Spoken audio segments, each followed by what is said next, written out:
Good morning, good afternoon, and good evening to everybody. Welcome to the webinar on enabling rights of your data subjects as part of GDPR implementation. I am Anand from Gas Technologies. I will be moderating the webinar today.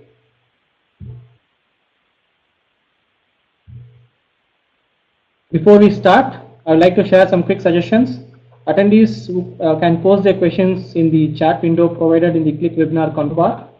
These questions will be addressed as part of the Q&A session towards the end. European Union's General Data Protection Regulation, GDPR as we shortly call, will apply from later half of May 2018. It expands the rights of individuals to control how their personal information is collected and processed, and places a range of new obligations on organizations to be more accountable for data protection. While there is no choice with respect to compliance for businesses, many analysts see this as an advantage to business such that it increases the loyalty of the customers and brings more trust and reputation. To know more about this, I would like to welcome the speakers for our webinar session today. Travis Gwynn from Microsoft and Srinivasan Sundarajan from GAVS. Travis is a cloud security architect, part of Microsoft One commercial partner team, Modern Workplace Security. He is with Microsoft for 12 years with experience in desktop server infrastructure, process automation, data protection, and security. He is based out of Dallas. Srini is the technology advisor at GAVS. He is a Microsoft technology evangelist who believes in utilizing the technology for business capabilities. His focus is on platforms that drive innovation and adopts Azure Intelligent Cloud as a means of enabling capabilities. He focuses on platforms like Azure Blockchain as a Service, Office 365, Azure Machine Learning, and other Azure supporting platforms. One of its goals is to market for digital transformation and enable solutions with code development platforms. This helps organizations with time to market while reducing the TCO of the solution. With this introduction, I will hand over to Travis now. Travis, it's for you. Good morning, everyone. Thank you for that wonderful introduction. This morning, we're going to be talking briefly about GDPR in general, and then followed up by a wonderful solution by GAVS concerning the data subject request requirement of that regulation.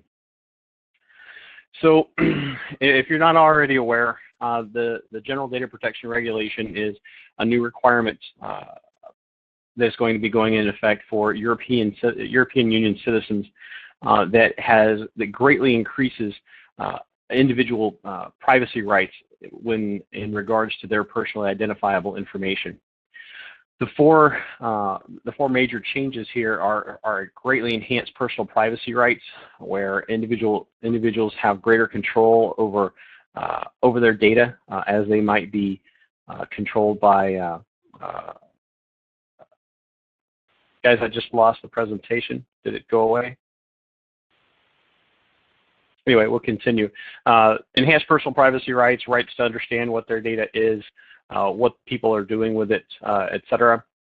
The other one is enhanced protection of that data. So organizations that collect and use the data now have a greater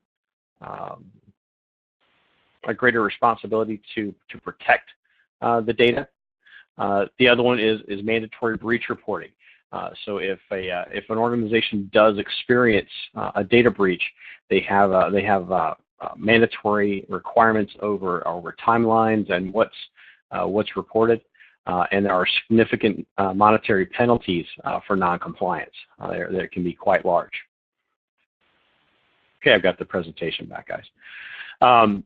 So a couple of statistics here. 90%, 92% of U.S. organizations consider GDPR compliance a top priority. So just because this is a European Union specific regulation, pretty much any company that does business with the European Union, regardless of where they are, must follow the regulation and provide protection at least for the data of European Union citizens. Over 77% of companies plan to spend over $1 million US dollars on GDPR compliance. So this produces a lot of opportunity there, a lot of money to be spent, and over 50% of EU organizations say that they actually have already documented, or that they have documented the sensitive data that they house. It's going to be a huge thing. So some of the key changes, I talked about personal privacy rights. The major requirements here are that citizens will be able to access their personal data. So they can send a request to an organization and require that that organization provide to them all information that organization has on them. You may have already noticed this specifically in Facebook. If you go into your Facebook profile, there's a button there that says export. And what this will do is it'll actually provide you all the information that you've essentially ever posted on Facebook, as well as all your profile data, pictures, etc. You also have the right to correct data and correct errors in any data that an organization holds on you. And one of the biggest ones here is erase personal data. This is also referred to as the right to be forgotten. So this is a change. Most recently, again, not to pick on Facebook, but just to hold them out as an example of already being there.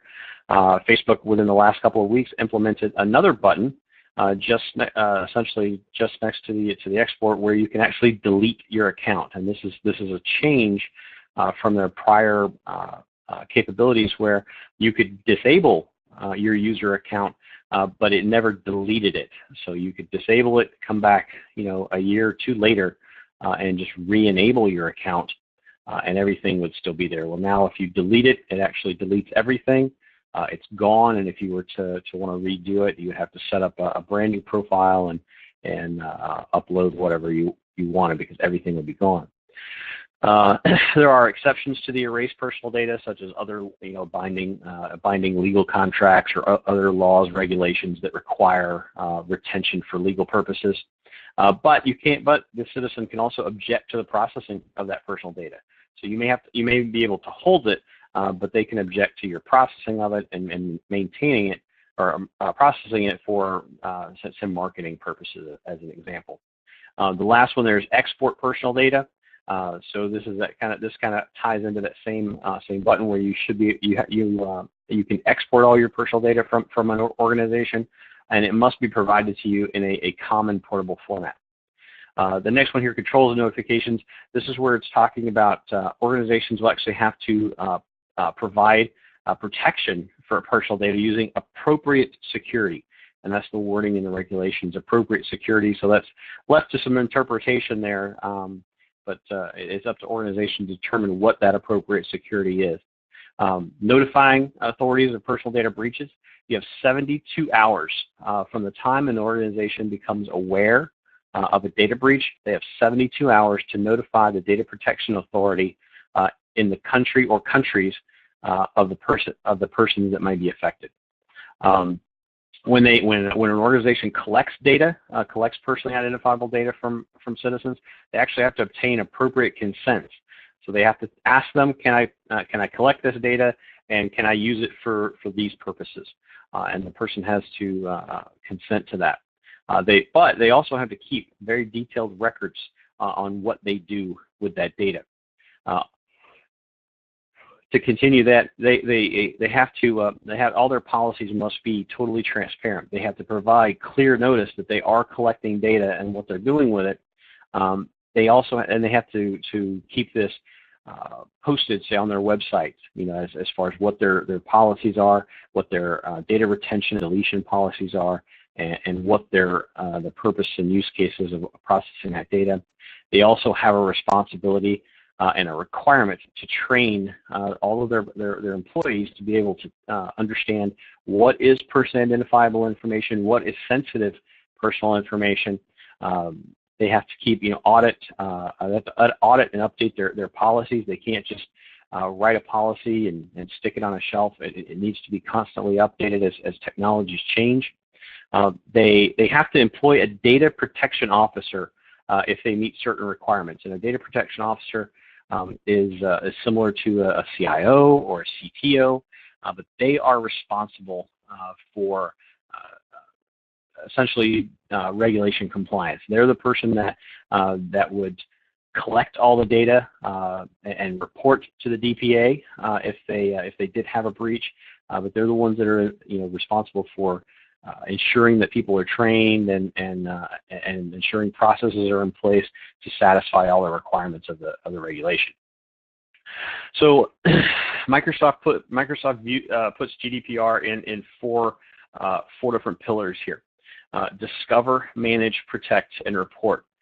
So these are the key tasks or key areas in which you have to perform tasks to be able to be compliant. One is discover, where you need to understand where your data is, what it is, sensitivity levels, etc. So you may have all kinds of terabytes worth of data on your network, whether it's in SharePoint or SQL servers or Office documents, wherever it resides on your network. You need to understand what of those documents or where any personal information may be stored, and then you have to classify that data with a sensitivity and protection if need be. You need to manage how personal data is used and accessed within your organization. So you have a responsibility and a requirement to essentially set permissions on all data and have processes in place that allow only the people that need access to the data to access that data, as well as govern how that data is used. You have a responsibility to protect it, right? So you have to have these appropriate security measures in place to prevent, detect, and respond to vulnerabilities and data breaches. The last one here is report. You have to keep that required documentation. You have to, this required documentation essentially consists of what are all your security measures. What steps have you taken to meet the various articles in the GDPR? Where are all my consent forms? Where are all my processing audit trails, etc. You also have to manage these data requests. So as I mentioned, EU citizens have the right to come to an organization and ask them, give me all my data. What do you have on me? And I want you to forget me, or I need you to correct this thing, or I object to you processing my data. So you actually have to maintain those so that in the event of, say, a disaster and you have to recover from backups, you actually have to make sure that those backups don't include data from people that have requested various actions in between the disaster and from the time the backup was taken to the time the disaster happened, so that you actually maintain that. Okay. Some of the top questions here: does GDPR apply to my company? Probably. I think it's going to apply to most companies, probably worldwide. Pretty much any company that does business, significant business with EU or with EU citizens, are probably going to be subject to the regulation. The regulation defines two different entities when it comes to collecting and processing personal data. One is called a data processor, and one is called a data controller. So for example, if a company, we can even take employees. It doesn't necessarily apply to customers. It even applies to employees. So if a company has EU employees and they collect their personal information for purposes of payroll, and they say, for example, they outsource the actual calculation of withholdings and taxes and printing of checks or depositing of monies, that outsourcer is what's called a data processor. So the data processor and the data controller both are legally required to comply with the regulation. Also, the data controller is responsible for having appropriate contracts and controls and requirements in place with that data processor that they both essentially comply with the regulation. I spoke briefly about a DPO already. So this is that data protection officer that some of the requirements that they need to have a good understanding in both business and technology and be able to collect and provide all the relevant information to a data protection authority in each member country in the event of a breach or a request. One big question is, can technology alone make my company compliant? No, this is not like NIST or ISO or HIPAA or one of the other regulations where you can go through a checklist and check off boxes to go through here. So you have to. There's going to be a lot of process involved, and you should also, the best way to prepare is to be aware of what the requirements are. Understand what the regulation needs, understand how the data needs to flow, classifying your data, making sure that you understand and have a handle on what parts of your, what data in your organization, what documents, what databases, what systems contain personally identifiable information. Have a prevention plan in place, and make sure that you have your policies all squared away. When it comes to legal questions, always consult attorneys or other legal professionals to do that. Don't guess, don't improvise. Always to make sure you have backup there. So five core rules here that really require the utmost attention. This is a global mandate. And, as I said, it's not going to apply to just EU companies. It's going to apply to companies worldwide. Couple of the requirements is that the regulation require that organizations design with two things in mind, and that's privacy by design. So any solution, any offering they have needs to have privacy built into it into the design. And the other thing is privacy by default, right? So if there's no opting in to be private, it should be private by default, and if you want to share, you have to consciously make that decision. Again, I mentioned the data breach notification. You have 72 hours from the time an organization becomes aware of a breach to the time they must report it to the DPAs. The DPO mentioned this already, so we think that 75,000 DPOs will be required by 2018. And this was out of Rita Hames' estimates here. So that's a huge thing. That's going to be a big requirement, and even more just privacy professionals in general. Evidence of risk mitigation. So if a DPO has to report to an authority that there has been a breach, they're going to have evidence of all of their policies and procedures that were in place to mitigate any risks, right? So all of their security protocols that were in place need to be documented and available. So as of these things, they present some significant challenges.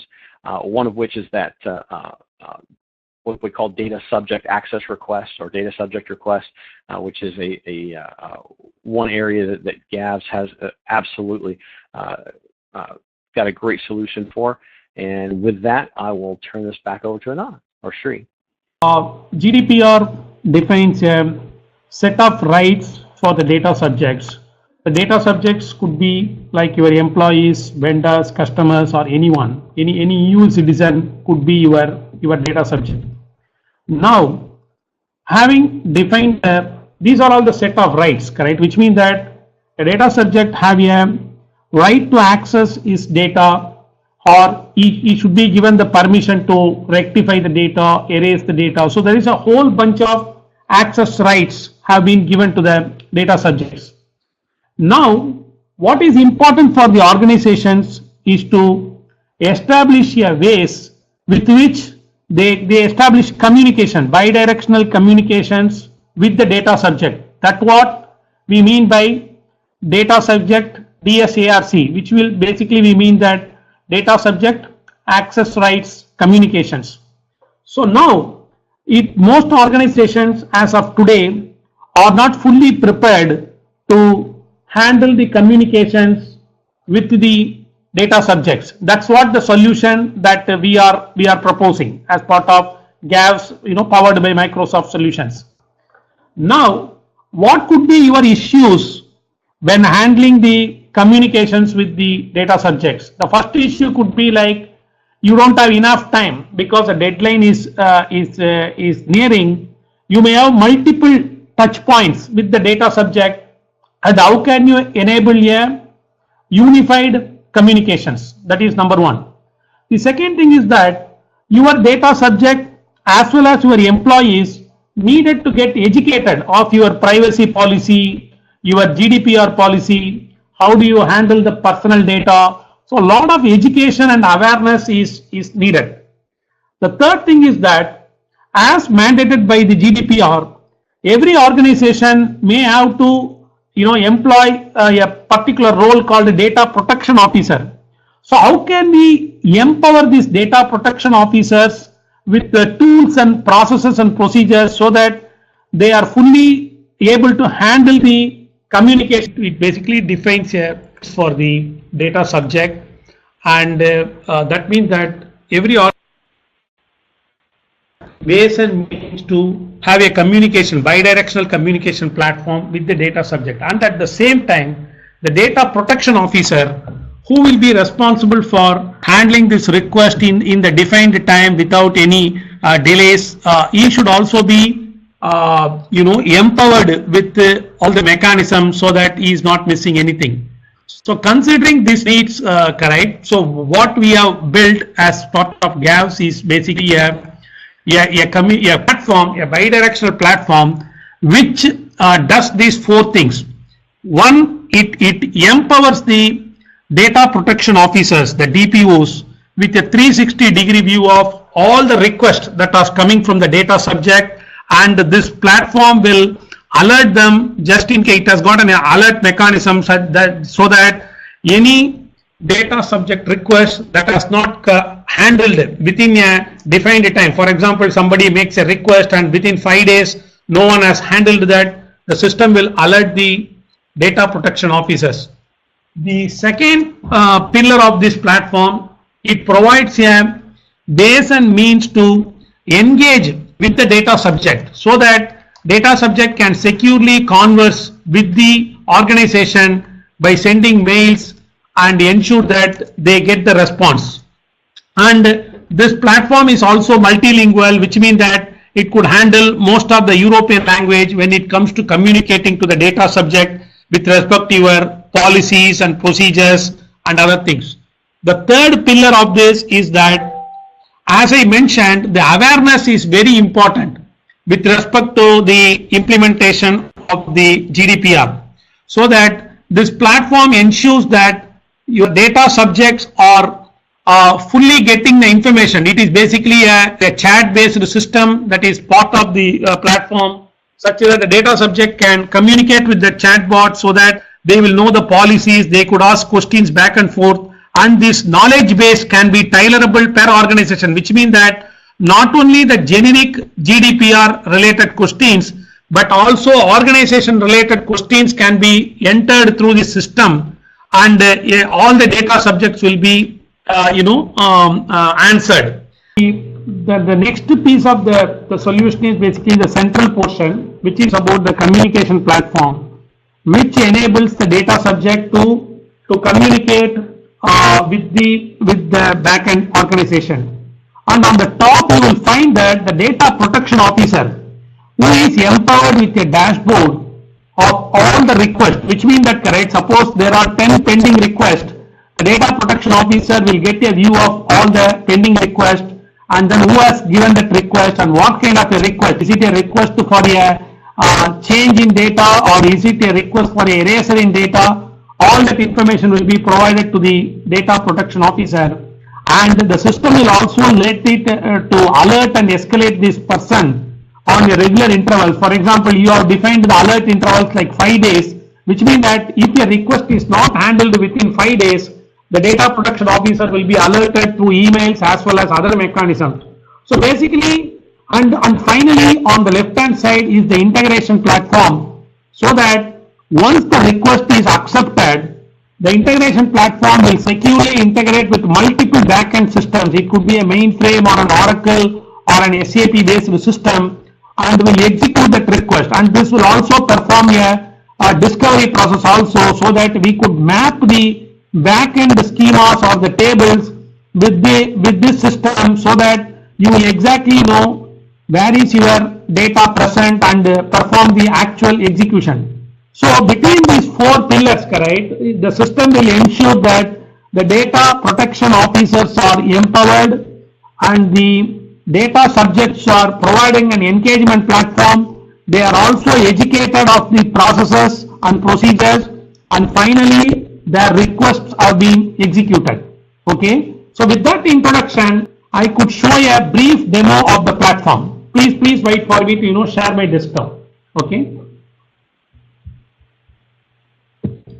please send any questions in the meantime to the general mechanism, so that we are just sharing my screen and show the system. Please wait.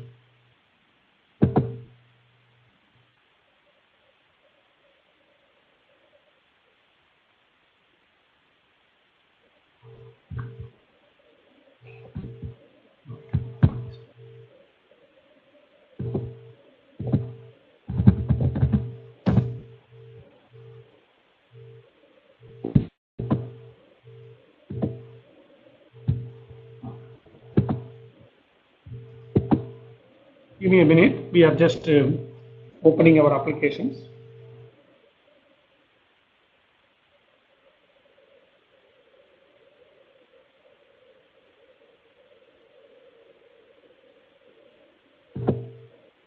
So first I am showing the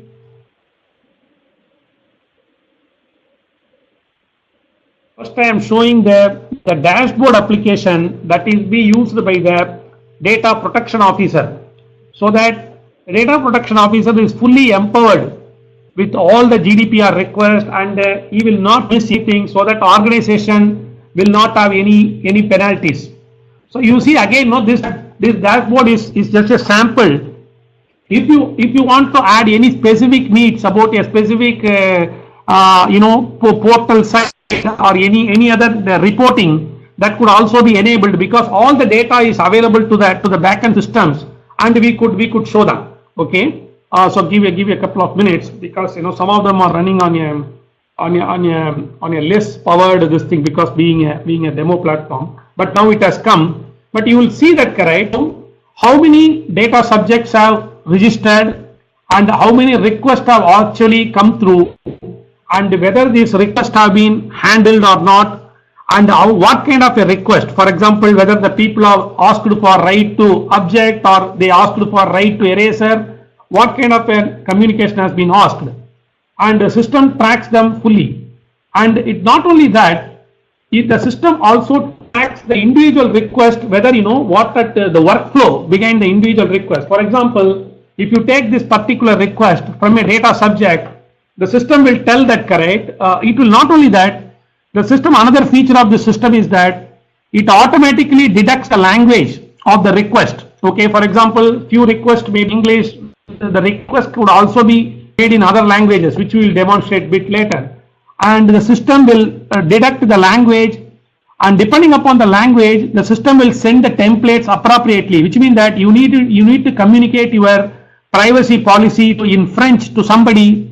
As long as that person is requesting that in French, the system will automatically detect that and it will send it. And the system will also understand the sentiment of certain mails, so that the data protection officer is fully aware, whether customers are not happy with certain response, and take remedial action. As an example, in this particular scenario, after the customer has initiated the request, the the system has registered that customer into our platform, and it has sent back a communication saying, we did not have all the information about you, so we couldn't process your request. So that way the system fully tracks the workflow behind a SAR, that's a subject access request, and we could take action. So this way we will not miss any of the request, and they fully automated, so that the organization may not get into the penalty. And these are all the other screens, like the escalation mechanisms and other things. So with this, correct, the DPO can define the escalation matrix, and once the matrix is met, whoever the requests that are not met, the DPO will get the respective escalation and the alerts. So the system will not miss any request, and no penalties will be paid by the organization. Now, having explained the empower side of it, now I am going to the other side from the data subject point of view, how the system engage them and educate them. I am going to the other side of the platform. So this is fully a mobile enabled chatbot and a mobile application which the user can engage to initiate their data access request as well as to get educated about the GDPR itself. For example, here logging in as an anonymous user, and now I could start asking questions to the system about the GDPR and about the organization specific activities. For example, I could ask questions like, what is GDPR? What the system will do is, it is a fully configurable knowledge base, which means that an organization can fully dilate these Q&A. So in this case, correct, the system has responded with a short answer, and sometimes you could link it with your multimedia content like this, like more with videos and other things, so that your data protection officers can be your data subjects can be answered more detailed videos and multimedia content. Right? So these are all some of the sample questions which I am typing to the system. For example, when it is coming into, yes, correct. Now the system will tell the reasons. Then at some point in time, the data subject register to the system through this platform itself, and then making its request. For example, the data subject can do it like, how can I register with your platform? Then the system will allow you to register.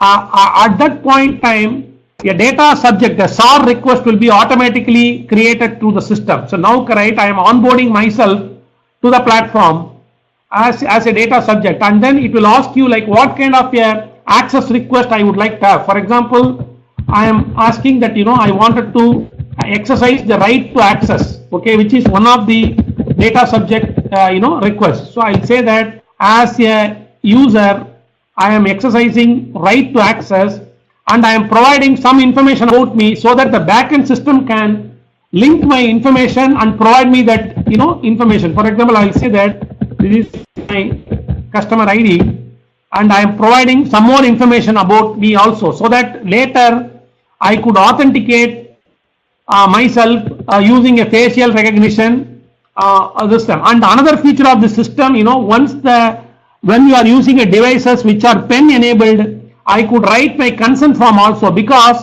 right to consent is one of the important aspect of the GDPR, and the system also supports. Okay, so now I will given that request, I could go back to the portal and show that how this request will be shown from a data protection officer point of view. Now I have given that request. Okay, please wait for a minute. It will get saved, and now I can go back to the data protection officer's view, and then see it. Give me a minute.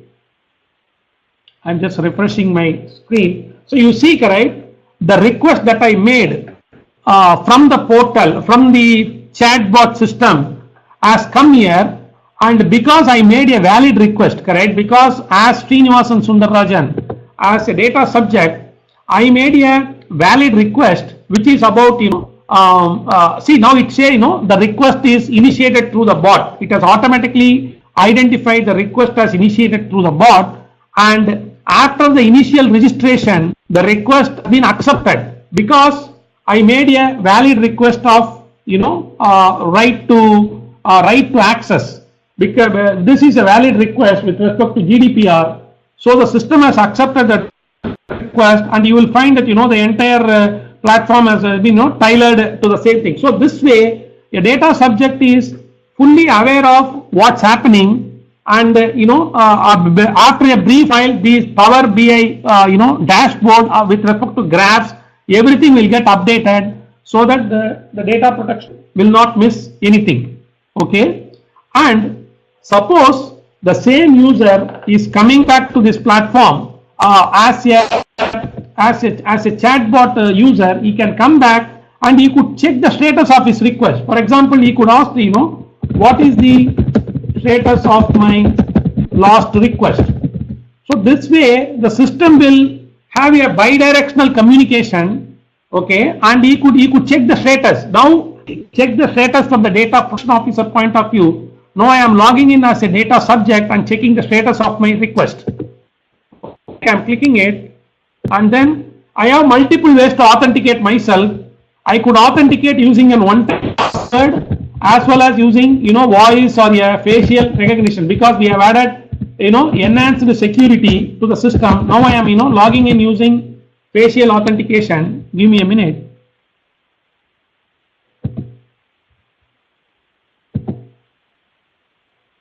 So the system is going to authenticate me after processing my image, and it will compare it with the image that has been done using the registration. Okay, and that way I could check my data directly through the portal itself. So what it is basically doing it was that the system will ensure that that the data subjects are given the fullest access to the request, and they could check their status at any time. So between this communication mechanism using a chatbot and a email based communication and to the corresponding portal to the backend system, the complete life cycle of a SAR, subject access request, is covered through our platform, and all these components are fully built using Microsoft tools like Office 365, Azure Intelligent System, and all those things. So that here, correct, now my image recognition has recognized that I am the same person who has initiated the request from the bot. If you remember, I registered using the bot and I have initiated a request. So now the system has identified me, and it has retrieved my image and the other things. So which means that it is highly secure. So which means that once a data subject has registered through this platform and enabled both OTP as well as a image based authentication mechanism, photo based authentication mechanism, it is fully secured, and he will only see his actions, and other personal data of other users will not be given to him. So this is one of the major requirements, right? The GDPR ensures that the data subjects are fully authenticated before they are being given their information. So at this time he is not given any of the information. The system has only accepted his request, and the backend processing will take care, and once the backend has completed this one, it will be given back to the user. So between these two portal and other things, we enable the complete access rights of the data subject, while we ensure that the data protection officer is fully empowered. So with this, we conclude our demo, and we will leave it open for any questions.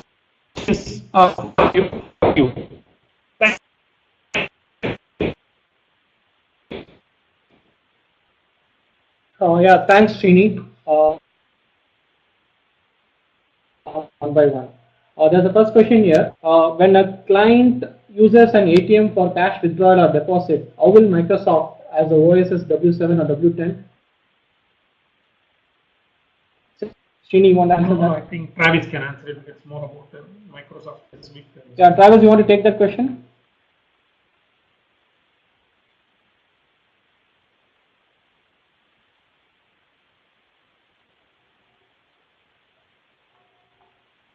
Travis? All right, now repeat the question for me. Yeah, when a client uses an ATM for cash withdrawal or deposit, how will Microsoft, as the OS is W7 or W10, how will Microsoft secure the GDPR rights? The software supplier will not inform each customer one by one. It has, partially. It comes down to Microsoft's not going to do anything in that case. It's up to the software supplier or the developer of the solution to put that notification in place if that's something that needs to be done. As far as we go, it's we're just a tool and you'll have to put a process in place, whether you need a notification to pop up. If you read the card and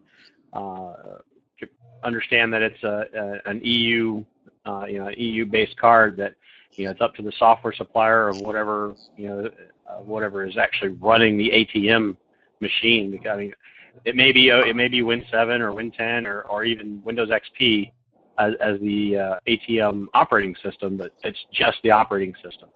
That whatever software is actually running the ATM is going to be the one that's going to have to comply with that.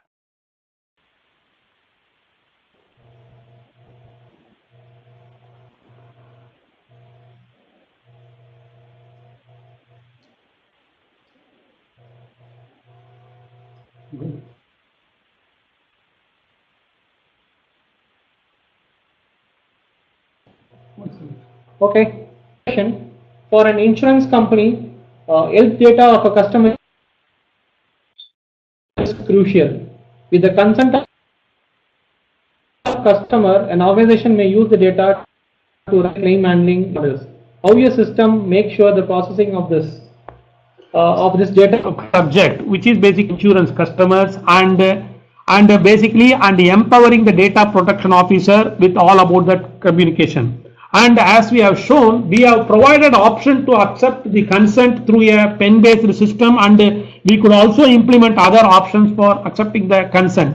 And we could establish a external communications with the customer through this platform, which means that either the customer can initiate the request, or you could proactively initiate a request to the system, and every workflow of this request is tracked through this platform. So that way you will have a complete audit trail of this, whether the customer has initiated the consent and what is the current status, whether that request has been accepted and all those things like this, so that this audit trail will help you. And because it is stored in Office 365, which itself is GDPR compliant and subject to all the basic archival and other needs, at any point in time, use this information as an audit trail and go for further processing. So this platform will be like a one unique repository of all the customer communication and customer request and the subsequent customer acceptance. That's what we see this system. Yeah, thanks, Srini. So the next question is, what setup is required to implement this solution? Yeah, so as we explained, correct, so the system is fully using Microsoft components, like, starting with, it requires a few Office 365 mail IDs to be set up. That is what the customers will communicate with the system. And for the portal, it is using Power BI component, and it is using lot of Azure cognitive intelligence. For example, when you come to this particular request, where the customer has made the request in French in the subject, the system has automatically identified the request. It is not somebody is looking and made it. Rather, the system has identified, and it will do the reply in French itself, the whatever the policies and other things or the procedures. So that kind of a cognitive, and even the facial recognition that you have seen, it is also built using Azure's cognitive intelligence. So the system is using a set of out-of-the-box Azure components. There is not a lot of code base that is involved. It is more about out-of-the-box features of Azure and Office 365 that we have implements, which is very easy for organizations to implement and get it running. That's what we have built this system. Thanks, Srini. There's one more final question. They're talking about what is the timeline required to implement this solution, considering the compliance date is very close. Sure. So as we have explained, correct, most of the components are quite out of the box and very subscription based. So which means that for the system can be in place like as quickly like 1 week in time, except that as we have shown, correct, the system is also dependent on this Q&A chatbot, which will help you to answer a lot of questions, correct?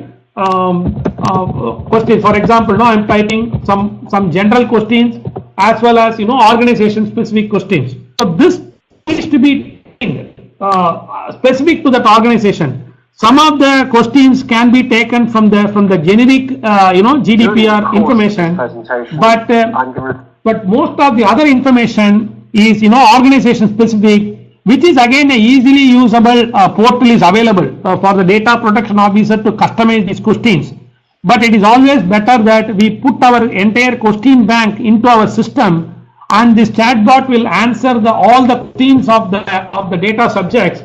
So that may take a couple of days or maybe a week's time. But other than that, most of the technology components can easily be set up within a week's time, and you could be up and ready much before the date of actual implementation, which is somewhere in May end. Yeah, thanks, Srini. I think we don't have any more questions, so we have come to the close of the webinar. Thank you all for joining this webinar today. For more information, you can visit www.gavstech.com, or you can send your mails to inquiry@gavstech.com. We will be sharing the presentation to all of you through email. Thank you once again, and have a great day.